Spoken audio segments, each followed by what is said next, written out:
السلام علیکم۔ آج ہم مختصر صحیح بخاری شریف سے کتاب الغسل کی کچھ احادیث یعنی نمبر 85 سے 202 تک ان پر بات کریں گے۔ وعلیکم السلام۔ جی، یہ احادیث غسل یعنی اسلامی پاکیزگی کے طریقے اور اس کے جو مسائل ہیں ان سے متعلق ہیں۔ ہاں، تو ہمارے پاس ان احادیث کے خلاصے ہیں اور مقصد یہ ہے کہ غسل کا جو سنت طریقہ ہے اس کی باریکیاں اور ان سے ہمیں کیا سبق ملتا ہے اس کو سمجھیں۔ بالکل، اور یہ بھی دیکھیں گے کہ اسلام میں صفائی کی کتنی زیادہ اہمیت ہے، اور یہ بات بھی دلچسپ ہے کہ غسل کے لیے کافی کم پانی بھی استعمال ہو سکتا ہے۔ صحیح، تو شروع کرتے ہیں غسل کے طریقے سے، حدیث 185 اور 186 کے حوالے سے۔ اس میں جو ترتیب بتائی گئی ہے، جی، اس میں پہلے ہاتھ دھونے کا ذکر ہے، پھر جیسے نماز کا وضو ہوتا ہے ویسا وضو کرنا۔ اچھا، لیکن کبھی کبھی پاؤں دھونا آخر میں بھی ہوتا تھا۔ جی، بعض روایتوں میں ایسا ملتا ہے۔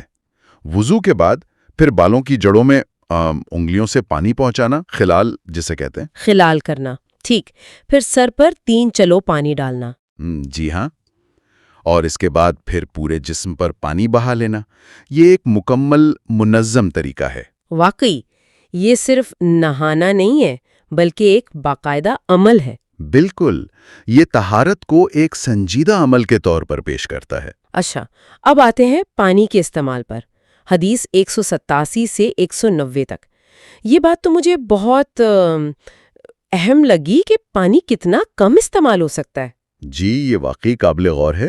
نبی کریم صلی اللہ علیہ وآلہ وسلم اور حضرت عائشہ رضی اللہ عنہا کا ایک ہی برتن سے غسل کرنا۔ ہاں، اور حضرت جابر رضی اللہ عنہ کی روایت کہ غسل کے لیے 1 سا پانی کافی تھا۔ یہ سا کتنا ہوتا ہے تقریباً؟ یہ تقریباً سمجھ لیں کوئی 3 لیٹر کے قریب بنتا ہے۔ صرف 3 لیٹر؟ اور اس سے مکمل پاکیزگی ہو جاتی تھی؟ جی بالکل، اس سے یہی سبق ملتا ہے کہ وسائل کو ضائع نہیں کرنا چاہیے۔ اصل مقصد پاکی حاصل کرنا ہے، پانی بہانا نہیں۔ صحیح، یہ اسلام کی سادگی بھی دکھاتا ہے۔ یقیناً۔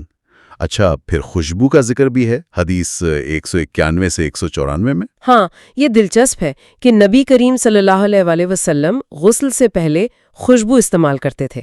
جی، غسل سے پہلے بھی اور حتیٰ کہ احرام باندھنے سے پہلے بھی۔ تو اس کا کیا مطلب ہوا؟ پاکیزگی اور خوشبو ساتھ ساتھ؟ بالکل، یہ اسلامی تہذیب کا حصہ ہے۔ ذاتی صفائی بھی اور ایک اچھا خوشگوار احساس بھی، یہ ایک طرح سے جمالیاتی حس کا بھی اظہار ہے۔ اچھا، پھر حدیث 195 سے 196 میں غسل کی تکمیل اور فوریت پر زور ہے، بالوں کی جڑوں تک پانی پہنچانے کی تاکید۔ جی، یعنی کوئی حصہ خشک نہ رہ جائے۔ اور وہ واقعہ بھی بہت اہم ہے کہ نبی کریم صلی اللہ علیہ وسلم نماز کے لیے تشریف لائے، پھر یاد آیا کہ وہ حالت جنابت میں ہیں۔ اوہ، اچھا، پھر کیا ہوا؟ تو آپ فوراً واپس گھر تشریف لے گئے، غسل کیا اور پھر آ کر نماز پڑھائی۔ اس سے تو یہ واضح ہو گیا کہ پاکیزگی کے بغیر عبادت نہیں، اور جیسے ہی یاد آئے فوراً پاکی حاصل کرنی چاہیے۔ جی بالکل، طہارت فرض ہے عبادت کے لیے اور اس میں تاخیر نہیں ہونی چاہیے۔ پھر کچھ پچھلی امتوں کے واقعات کا بھی مختصر ذکر ہے، حدیث 197 198 میں، حضرت موسیٰ علیہ السلام اور حضرت ایوب علیہ السلام کا۔ جی، مختصر اشارے ہیں۔ حضرت موسیٰ علیہ السلام کا وہ واقعہ کہ پتھر کپڑے لے گیا، جس سے شرم و حیا کی اہمیت اجاگر ہوتی ہے۔ اور حضرت ایوب علیہ السلام پر سونے کی ٹڈیوں کا برسنا؟ جی، وہ اللہ کی نعمتوں کی فراوانی اور ان پر شکر گزاری یا ان سے بے نیازی نہ برتنے کی طرف اشارہ ہے۔ یہ دونوں چیزیں کہیں نہ کہیں روحانی پاکیزگی سے جڑی ہیں۔ صحیح۔ اب ایک بہت ہی اہم نقطہ جو سماجی تعلقات سے متعلق ہے، حدیث 199 200 میں۔ جی، یہ بہت اہم ہے۔ حضرت ام ہانی رضی اللہ عنہا نے نبی کریم صلی اللہ علیہ وسلم کو غسل کرتے دیکھا فتح مکہ کے موقع پر، اور دوسری طرف حضرت ابو ہریرہ رضی اللہ عنہ کا واقعہ۔ ہاں، وہ جب حالت جنابت میں تھے تو نبی کریم صلی اللہ علیہ وسلم سے ملنے میں وہ جھجک محسوس کر رہے تھے۔ جی، تو آپ صلی اللہ علیہ وسلم نے کیا فرمایا؟ آپ صلی اللہ علیہ وسلم نے فرمایا، ان المؤمن لا ینجس، یعنی مومن ناپاک نہیں ہوتا۔ مومن ناپاک نہیں ہوتا، اس کا مطلب کیا ہے؟ جسمانی ناپاکی تو ہوتی ہے؟ جی، جسمانی ناپاکی ہوتی ہے، لیکن اس کا مطلب یہ ہے کہ اس کی ذات اس کی روح یا وہ خود سماجی طور پر نجس یا اچھوت نہیں ہو جاتا۔ وہ لوگوں سے مل سکتا ہے، بات چیت کر سکتا ہے۔ اچھا، تو یہ تو بہت بڑی وضاحت ہے، یعنی ظاہری حالت اور باطنی پاکیزگی یا سماجی حیثیت میں فرق ہے۔ بالکل، اسلام نے یہ فرق واضح کر دیا ہے۔ اس سے بہت سے سماجی اور نفسیاتی مسائل حل ہو جاتے ہیں۔ ٹھیک، پھر حدیث 201 میں ہے کہ اگر کوئی جنابت کی حالت میں سونا چاہے تو وضو کر کے سو سکتا ہے؟ جی، یہ اجازت ہے، ایک طرح کی سہولت ہے، لیکن یہ وضو نماز کے لیے کافی نہیں ہوگا، غسل ہی کرنا پڑے گا۔ سمجھ گئی، یہ شاید سونے سے پہلے ایک طرح کی نفسیاتی صفائی یا احتیاط ہے؟ جی، کہا جا سکتا ہے۔ اور آخر میں حدیث 202 یہ واضح کرتی ہے کہ غسل کب فرض ہوتا ہے؟ جی، اس میں صاف بتایا گیا ہے کہ میاں بیوی کے تعلق یعنی جمع کے بعد غسل فرض ہو جاتا ہے، چاہے انزال ہو یا نہ ہو۔ ٹھیک ہے، یعنی صرف تعلق قائم ہونا ہی غسل کو واجب کر دیتا ہے۔ جی، یہ بالکل واضح شرعی حکم ہے۔